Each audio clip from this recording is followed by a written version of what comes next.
Hello बच्चों, आज हम सीखेंगे how to find number of electrons and number of neutrons in a charge species in a charge atom. ठीक है, हमारे पास एटम कौन सा दे रखा है? मरकरी का। उस पे कितना चार्ज है?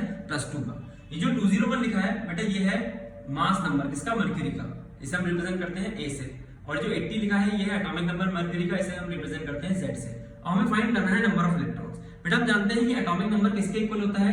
नंबर ऑफ प्रोटॉन्स या फिर number of electrons. Number of electrons के इक्वल तब होगा जब वो एटम कैसा है? न्यूट्रल, यानी उसमें जितने प्रोटॉन होंगे उतने ही अगर इलेक्ट्रॉन होंगे तो हम कह सकते हैं कि atomic number number of electrons के बराबर है। लेकिन बेटा ये स्पीशीज न्यूट्रल नहीं है, ये स्पीशीज चार्ज्ड है। ठीक है, एक न्यूट्रल स्पीशीज में जितने इलेक्ट्रॉन्स होते हैं, ठीक है, उतने ही प्रोटॉन होते हैं। ठीक है, यानी उसमें नेट चार्ज कितना आता है? 0। बट यहाँ पर नेट चार्ज कितना है बेटा? +2। ठीक है, +2।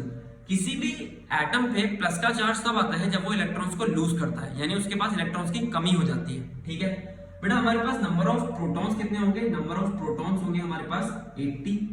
ठीक है, और नंबर ऑफ इलेक्ट्रॉन्स कितने होंगे बेटा? नेट चार्ज +2 आया, यानी इलेक्ट्रॉन लूज किए। कितने इलेक्ट्रॉन लूज किए बेटा? 2। तभी उसके ऊपर नेट चार्ज कितना है? +2 का, यानी उसे 2 इलेक्ट्रॉन लूज किए हैं। यानी बेटा अगर न्यूट्रल होता तो 80 ही प्रोटॉन होते और 80 ही क्या होते? इलेक्ट्रॉन्स। ठीक है, लेकिन अब न्यूट्रल नहीं है, इसका +2 का चार्ज है, यानी 80 में से बेटा कितना मैं माइनस कर दूं कि +2 आ जाए? आप कहोगे सर 78। यानी अब उसके पास कितने इलेक्ट्रॉन बचे होंगे? उसके पास इलेक्ट्रॉन बचे होंगे बेटा 78। ठीक है, यानी आंसर इलेक्ट्रॉन का क्या आएगा? 78। हमें फाइंड करना है नंबर ऑफ न्यूट्रॉन्स। बेटा नंबर ऑफ न्यूट्रॉन्स हम जानते हैं, कैसे निकालेंगे हम? मास नंबर होता है equal to number of proton plus number of neutrons. ठीक है, मास नंबर है कितना बेटा? 201। ठीक है, नंबर ऑफ प्रोटॉन्स कितने हैं? 80।